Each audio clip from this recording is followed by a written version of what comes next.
friends, Heidi here from Rain Country. God is good all the time, and I'm here for my weekly Monday this and that video where I cover several different topics. Some of the new people tend to miss this part of the video, so please understand several different topics. I do have a lot of standalone videos where I cover single topics in each one, how to do things, but this style of video I do once a week just to keep people updated on different things going on around here, to answer questions that have come in, and whatever else I feel like talking about. So let's get to the topics of today, starting off with a question I get quite frequently about the difference between homemade vinegar and the fermentation starter. Well, honestly, there's very little difference when it comes to getting them started, but the end product is very different. So both of them start off with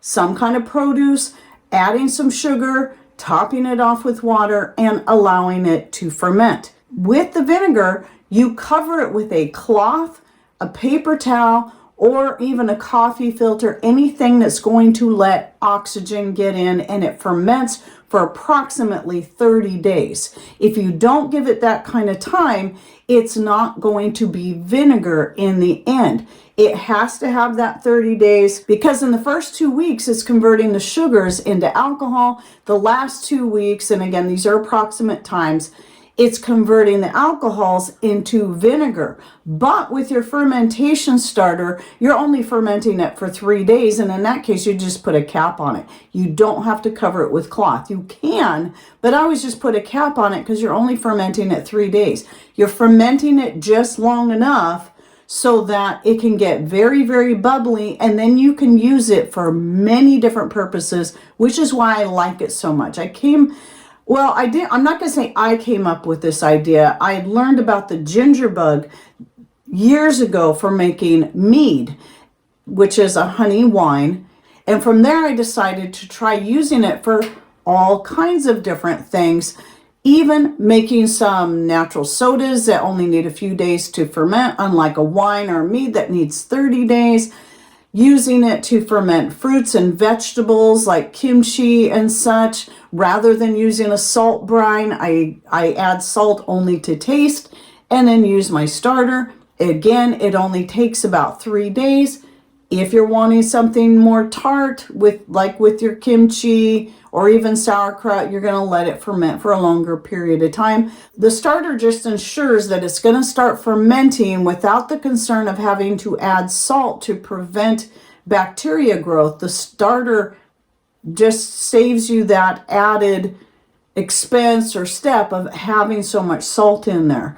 And again, I used to make kimchi the old-fashioned way with all the salt brine. You let it sit and you rinse a bunch of it out, and then you ferment it for 2 weeks. But this is a little bit different. It's a faster method. It's easier in my opinion, and I just prefer it. And it was just my own experimentations. And also for making homemade bread. Now it's the only thing I use for making my bread. So I'm going to link you to 3 specific videos. One on making and using the fermentation starter. One on my most thorough video. I have lots of videos on making vinegar, but I'm going to link to my most thorough one on making vinegar. And I'm going to link you to the video on how to make bread from the fermentation starter.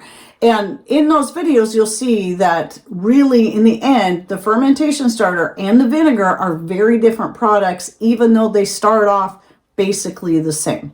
Now, the next thing I want to talk about is a couple of weeks ago, this and that, I was talking about how I was using a blend of castor oil with black seed oil. First, just using it to clear up a little breakout I had, and then I just decided to mix the two. I still do my skin cream on a regular basis, but then later in the day, I'll go ahead and apply the blend. And what I found is it was shrinking some scar tissue I had on the end of my nose and right here. And it's still doing that. I mean, it's taken a while, but it's working. It's actually quite amazing. But because of that video, somebody noticed that I was showing this particular castor oil. This is Creekwood Naturals brand.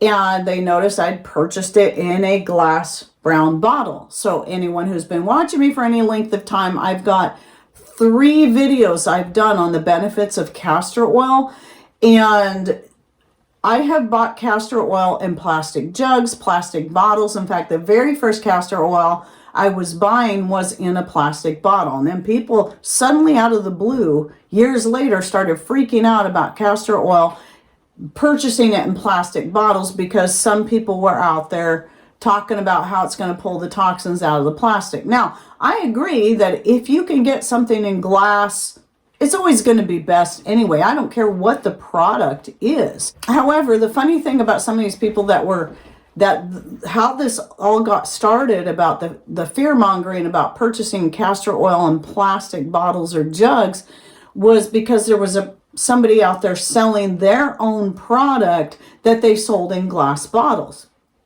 And yet that same person was making castor oil packs and then putting them in plastic bags. So what's the difference?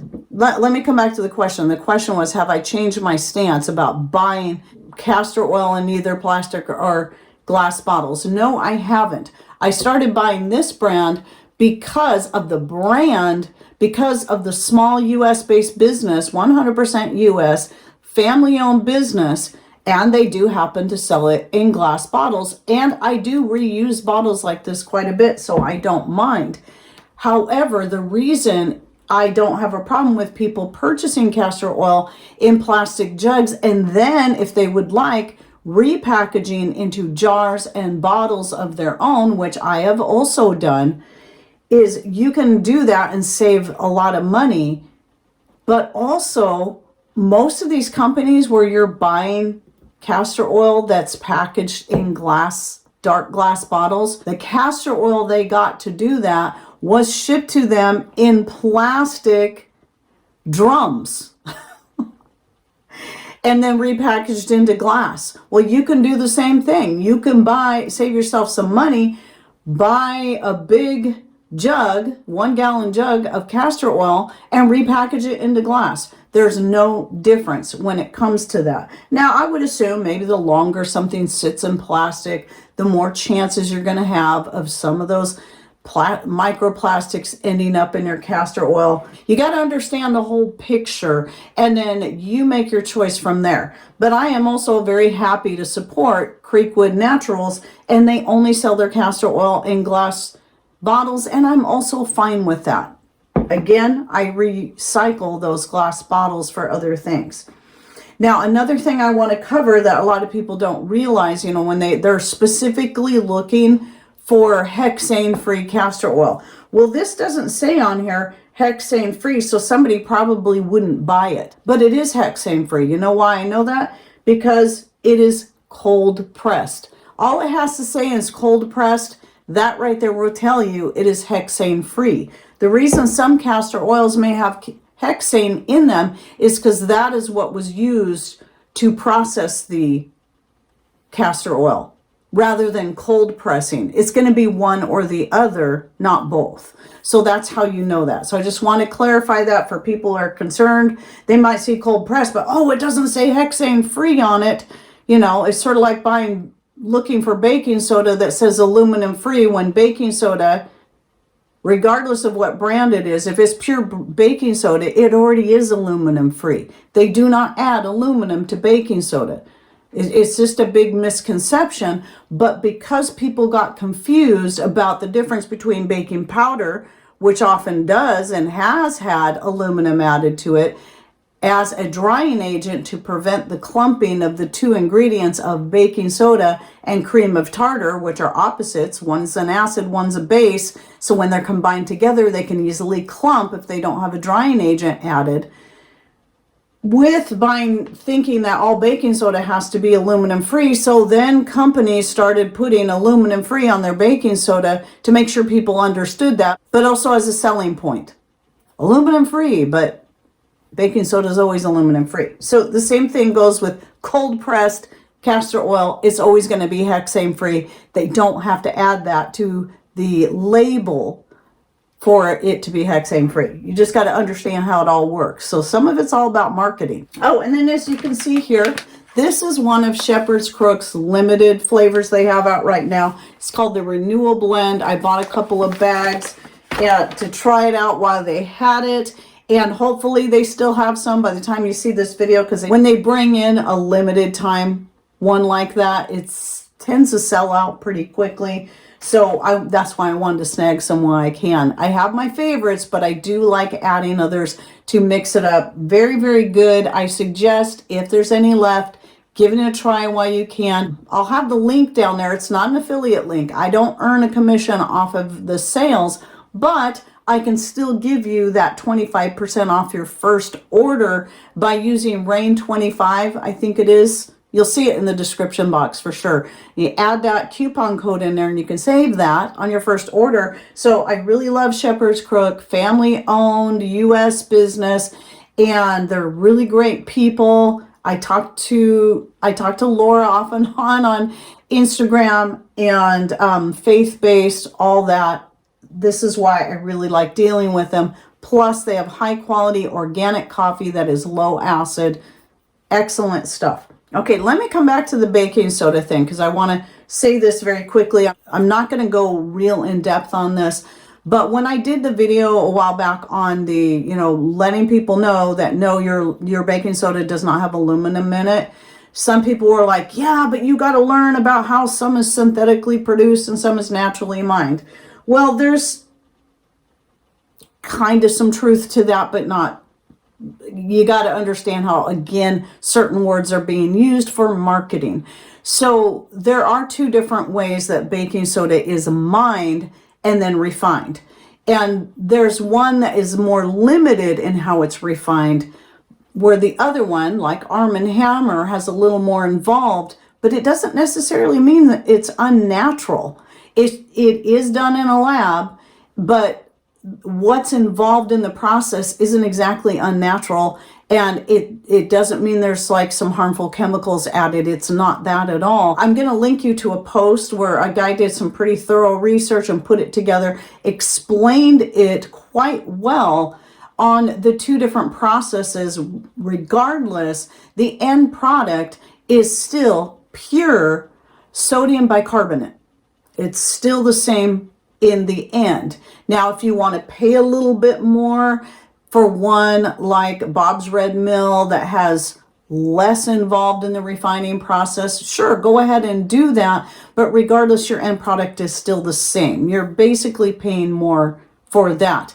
What you can do, if you still feel better about that as far as using it in food products, go with the Bob's Red Mill for your food products and use the Arm & Hammer bought in bulk for everything else, because baking soda has multi-purposes. It gets used in my cleaning powder, in my scouring powder, in my tooth powder, in our deodorant powder, and so much more. So you can still do both if that makes you feel better, and save money on the baking soda for all its other many purposes, and then use the one you feel better about ingesting in your baking. Oh, and then one more thing I do want to say about that. When I was kind of doing more research into this, all but maybe a couple of videos that were done by just people like me that had probably watched some of these AI videos, all the videos I saw back to back on the demonizing of Arm & Hammer baking soda, every video that was going on about how toxic and terrible and awful it was all AI. The voice, the way it was put together, the thumbnail, the title, AI generated. I've become quite familiar with how this stuff is set up, and I recognize it without even having to click on the video to know it's going to be all AI. But I did go ahead and click on each one just to make sure I was right. I only had to hear a couple seconds. AI, AI, AI. So make sure you understand that. You cannot trust those videos. So again, if you're curious and like to learn more details and understand the whole process better, please check out that link I'll be putting in the description box. And then the last question I wanted to cover is I had a couple different people asking me to do a video on how I prune my grapevines. Well, to be honest with you, I am not the person to go to if you're wanting to do the more traditional grapevine pruning, like people would do that have vineyards. That's not how I do my pruning. My pruning is rather unique. I have a reason why I do it the way I do it, because my grapevines are more than just the produce I get off of them. They are also our way to provide a wall of privacy around our back deck. And so the way I prune my grapevines is going to be different, so that all through the summer we can have this nice private back deck. Because remember, maybe some of you are new, we are doing most of what we do, even though we have 2 other pieces of property.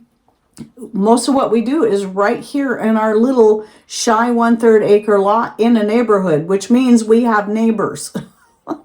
So in the summer, when we're hanging out there, it is nice having that privacy. So yeah, I recommend, if you want to learn more about that, go look into other channels that are doing that kind of pruning that's going to be maybe more specific to what you're looking for. So anyway, I hope you enjoyed my video. Any thoughts, ideas you'd like to share, please put those in comments down below, or any other questions that I can answer in future videos or live shows that I do typically once a week. And thanks for watching. Take care and God bless.